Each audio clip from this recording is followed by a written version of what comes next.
Contempt is often more revealing than betrayal. An affair can still hide behind confusion, loneliness, unmet needs, the usual adult vocabulary people use when they want bad character to sound emotionally complicated. But contempt is cleaner than that. Contempt tells the truth. It shows you what someone believes they are entitled to do in your absence, how small they have allowed you to become in their private imagination, and how safe they feel reducing your dignity for entertainment.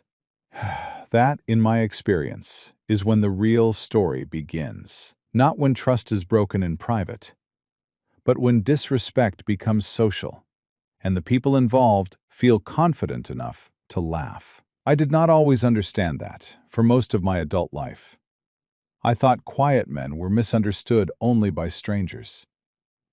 I believed the people closest to us eventually learned the difference between restraint and weakness, between composure and passivity, between emotional discipline and emotional emptiness. That was one of my blind spots. Another was more flattering, and therefore more dangerous. I believed that because I was not easily rattled, I was also not easily diminished. What I had not learned yet was that you can be very hard to provoke and still be privately misrepresented by people who benefit from your patience. In fact, patience often makes that easier. Once someone decides your silence is permanent, they begin treating it as a safe room in which to behave badly. My name is Russell Dean. I'm 46 years old, and until a little over a year ago, I had been married for 16 years to a woman named Valerie. We lived outside Tampa in one of those neighborhoods where the houses all seemed designed around the same promise. If the lawn was trimmed and the kitchen island was large enough, no one would ask what kind of marriage existed behind the front door. We had one daughter in college and a son in 8th grade. By conventional standards, our life looked stable. I worked in commercial claims consulting, which meant I spent my days reviewing damage assessments, liability disputes, documentation gaps, settlement strategy, and the endless difference between what people say happened and what the record is willing to support. It was useful work for my temperament. I trusted sequence. I trusted documentation.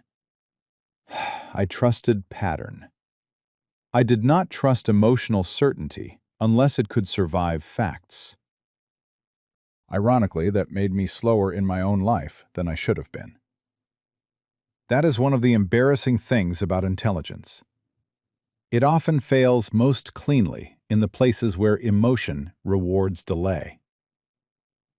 At work, I was difficult to fool because I had no personal need for the story to come out clean. At home, I had every reason in the world to want the cleaner version. We had history. We had children. We had routines built over nearly 2 decades. There had been love, and real love. Not some convenient fiction I invented later to flatter my own suffering. Valerie and I had built something.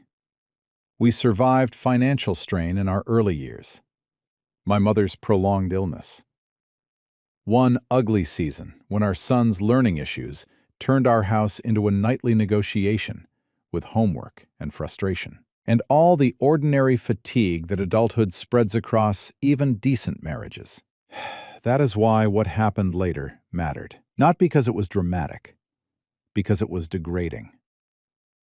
Valerie worked in client development for an interior architecture firm. She was bright, quick, socially agile, and very good at the kind of emotional mirroring that makes clients feel not merely heard, but elevated in their own taste. When we first got together, I admired that in her. Where I was reserved, she was expressive. Where I was structurally minded, she was verbally fluid. I thought those things balanced us in the early years. Maybe they did. But balance becomes a misleading word when one person starts relating to the other less as a partner and more as a fixed object inside their self-image. If I am going to tell this honestly, I should say something unflattering about myself now instead of later. I spent too many years assuming that reliability speaks for itself. I believed if I handled the mortgage, the tuition planning, the car maintenance, the tax documents, the scheduling, the insurance, the repairs, the quiet, practical work of keeping family life from sliding into disorder, then the people living inside that order would naturally understand what it was worth. That is not wisdom. That is vanity disguised as humility. Quiet confidence gets adapted to far faster than it gets appreciated. The people closest to it often stop seeing it altogether. Valerie used to describe me as solid to friends. In public, it sounded affectionate. At home, in certain moods, it started sounding like summary judgment. Solid, predictable, low maintenance, not exciting, not expressive enough, not someone who would create a scene, not someone who would leave first. Those categories matter because the way a spouse talks about you privately eventually becomes the architecture inside which they justify treating you badly. The first shifts in our marriage were plausible enough that accusing her would have made me look insecure. More phone use, but nothing cartoonish. More girls' nights. But women in their 40s are allowed to want escape from domestic repetition without it immediately meaning infidelity. More references to needing laughter stimulation, something lighter in her life. There was also a man. There always is in stories like this, though I've come to think the man is often less central than betrayed spouses imagine. His name was Darren. He worked for a lighting supplier that collaborated with Valerie's firm. I met him twice. Good jawline, expensive casual clothes. Too comfortable in his own body. The sort of man who knows women find him easy to look at, and starts mistaking that for substance. Valerie spoke about him with just enough dismissive amusement to make the attention sound harmless. Darren was ridiculous. Darren flirted with everyone. Darren was fun in a low-stakes way. Darren made long vendor meetings almost tolerable. Every detail was designed to keep him socially available while morally downgraded. I noticed all of this before I admitted what it meant. That distinction matters. People think betrayal begins when the truth becomes visible. Often, it begins much earlier. When the injured person starts arguing with his own pattern recognition. Because recognizing the pattern would force him into a version of life he does not yet want to inhabit. The actual discovery did not arrive through Darren. It arrived through women. That is what made it uglier. One Saturday morning, Valerie was downstairs making coffee while I was upstairs in our bedroom looking for a charger. Her tablet was on the dresser, still open from the night before. I was not searching it. I need to say that clearly, because the entire emotional tone of what happened changed because I was not hunting for evidence. I was reaching across the dresser for a cable when a notification banner slid across the screen. It was from a group chat. The group name was Wine Wives and Survival. Ordinarily, I would not have cared. Women have private chats. Men do too. Group messages are part of adult life. What made me stop was not the existence of the chat. It was the preview text beneath Valerie's name. He would probably apologize for making us uncomfortable if he saw this. Face with tears of joy. There are few things more clarifying than seeing yourself referred to in the third person by someone you sleep beside. I looked at the screen again. I was not proud of what came next, but honesty matters more than pride in stories like this. I opened the chat. Not because I was curious in some vague, guilty way, because once your own name appears inside contempt, ambiguity becomes cowardice. The thread was worse than an affair, at least in the immediate emotional sense. Affairs can still be narrated by the offender as romance, confusion, loneliness, unmet needs. A private group chat in which your wife and several of her friends mock you is more stripped down than that. It contains very little self-deception. It is recreational contempt. They had been talking about me for months. My clothes, my routines, my way of speaking. The fact that I packed my lunch for work most days because I hated wasting money on mediocre salads downtown. The fact that I fell asleep on the couch sometimes during documentaries. The way I asked practical questions before agreeing to vacation plans. The way I apparently looked like a man born already worried about interest rates. One woman said I had the sexual energy of a retirement seminar. Another said I was what happens when dependable becomes a fetish for women who later regret their own choices. Valerie responded to most of it with laughing emojis, little additions, and the kind of intimate details that made it clear she had been curating me for them as a character. Then I found the message that ended whatever doubt remained. One of the women asked whether Darren was worth the administrative hassle. Valerie replied honestly, yes. And Russ is so conflict avoidant, he'd need a signed affidavit before doing anything. That sentence was not merely insulting, it was structural. She had not just been cheating on me. She had built confidence on a theory of me. My silence, my fairness, my reluctance to accuse without clarity. Those things had been studied, summarized, and converted into a forecast. They had become the emotional insurance policy under her private life and her social cruelty. I sat on the edge of the bed with a tablet in my hands and felt something colder than rage. Rage is hot and fast. This was humiliating in a more intelligent way. It was the feeling of discovering that the marriage had not only been damaged, but narrated. I was not just being betrayed privately. I was being reduced socially. My steadiness had been translated into a joke. They all understood. That is one of the more revealing things about group contempt. People become truest in front of audiences that reward them. I did not confront her. That was the critical decision. If I had marched downstairs holding the tablet, the entire day would have become theater tears. Denial, claims of privacy violation, moral equivalence. She would have told me the chat was just venting. The messages were jokes. The affair wasn't what it looked like. The women were toxic influences, and I was proving her right by invading her space. Dishonest people love immediate confrontation because it gives them a stage. The moral center shifts from what they did to how you found out, and how you sound while hurting no.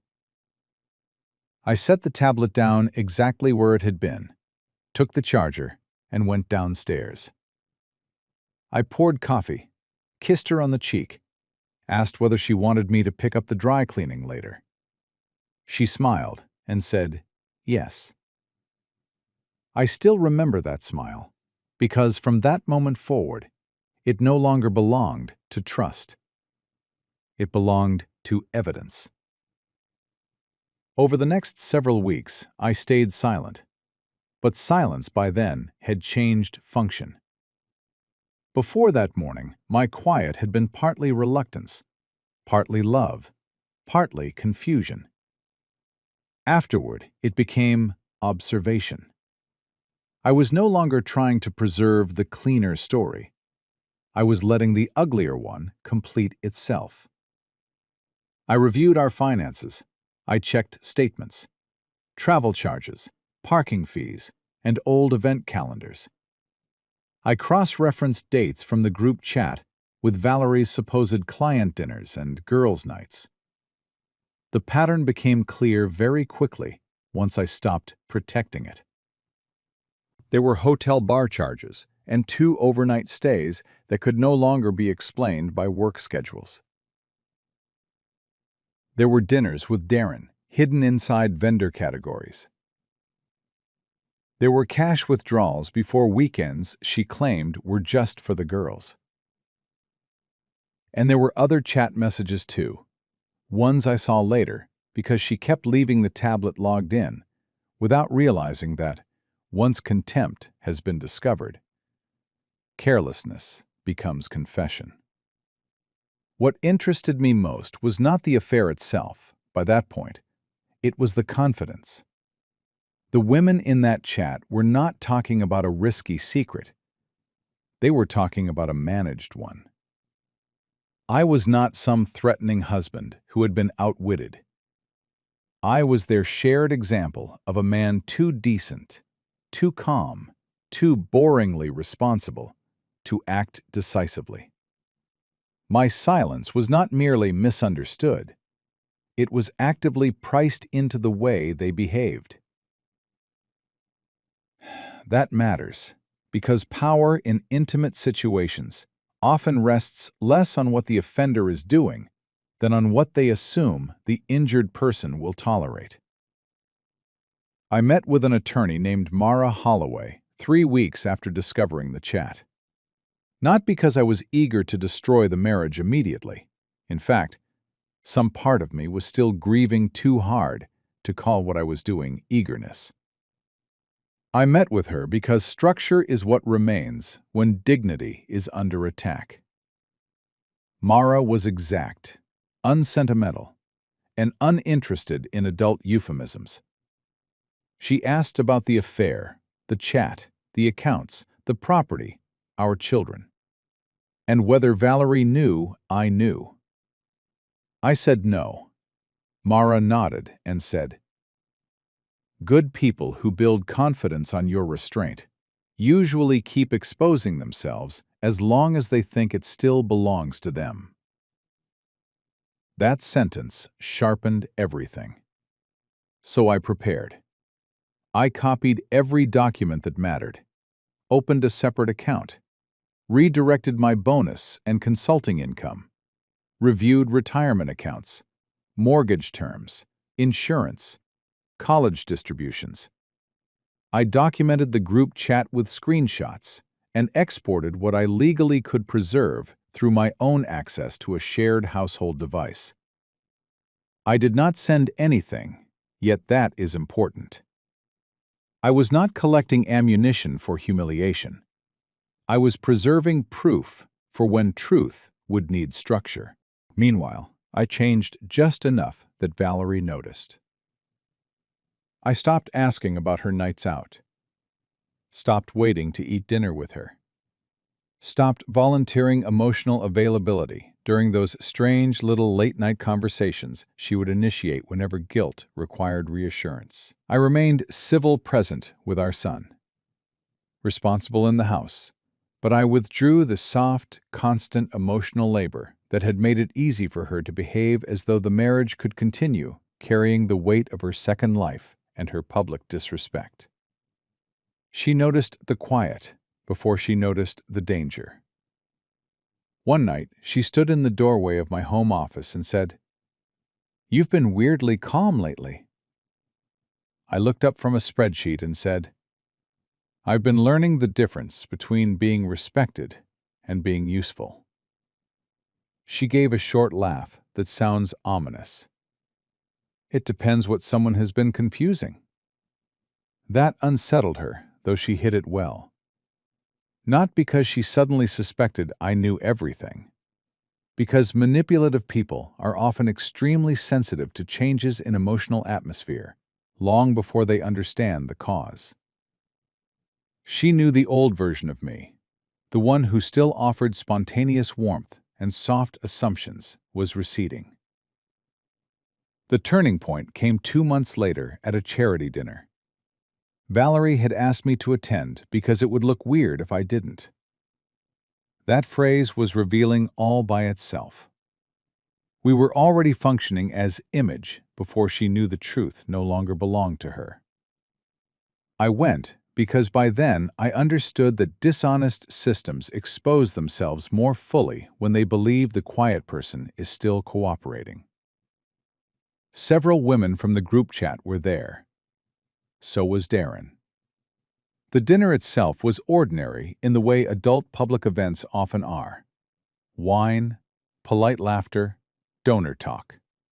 Strategic boredom dressed as social warmth. I said very little, observed, listened. Then, at one point, standing near the cocktail area before dessert, I heard one of Valerie's friends laugh and say, "Well, at least some husbands are useful." Valerie replied, not realizing I was close enough to hear. "Useful men are easy. They'd rather keep the peace than keep their pride." That was the moment. Not because it was the cruelest thing she had said. The chat had already gone lower, but because it was live, now in public, and delivered with the same confidence the private messages had built. She still believed I was standing inside the role she had written for me. So I set down my glass and said calmly, "That depends how much of their pride they've already had to watch being circulated for laughs." Silence instant. Sharp, intelligent silence. Not because anyone understood everything at once, but because people know tone before they know facts. Valerie turned toward me, and I watched the blood leave her face in stages.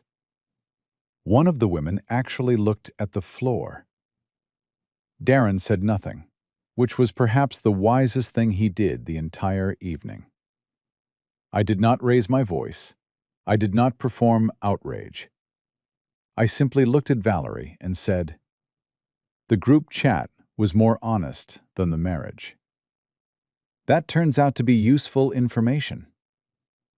Then I walked away. That was all. It did not need to be more. People later asked why I did not expose every message right there. Because public humiliation was never the point. The truth had already been revealed. The room knew enough. More importantly, Valerie knew the timeline had ended. She was no longer protected by my silence, because my silence was no longer hers to interpret. What followed was the ordinary collapse of a lie stripped of its staging. First came private denial of intent. It was just venting. Then minimization. Everyone says awful things in private sometimes. Then emotional redistribution. You've been distant for years. Then a kind of wounded outrage that I had chosen public embarrassment, when all I had actually done was allow her own private language to enter the air. That is another thing contemptuous people often do.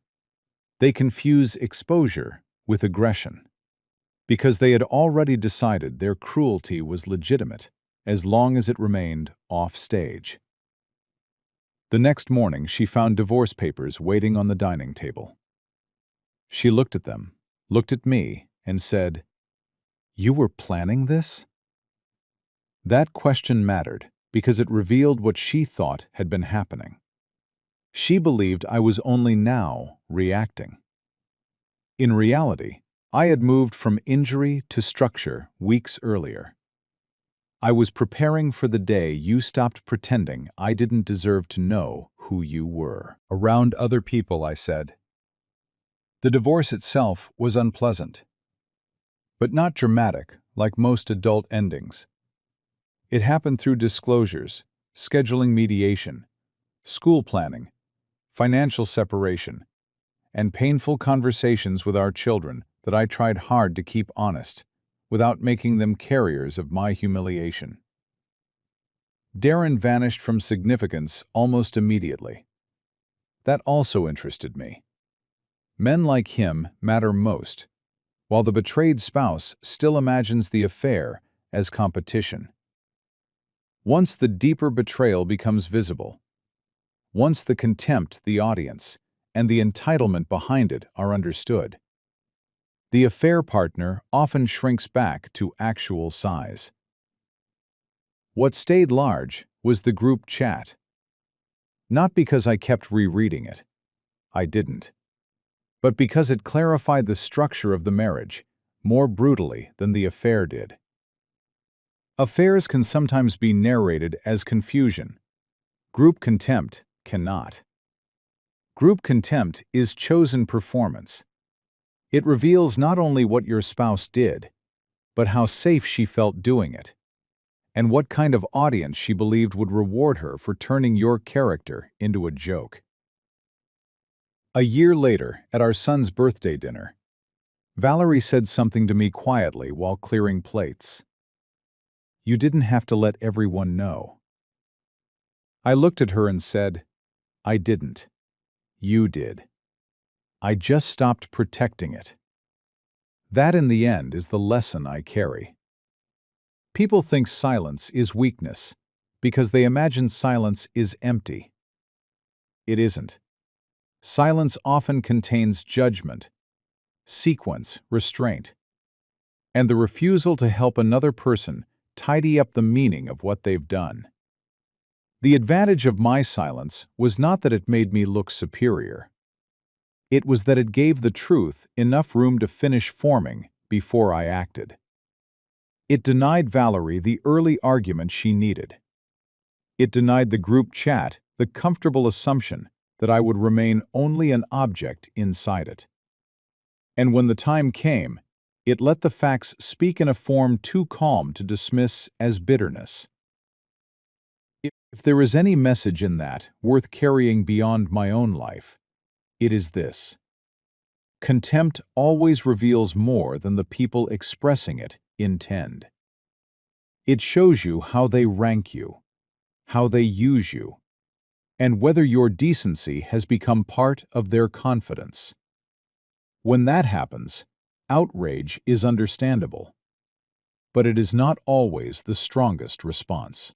Sometimes the strongest response is to stay quiet long enough for the full architecture of disrespect to expose itself, and then stop being the man who keeps it hidden.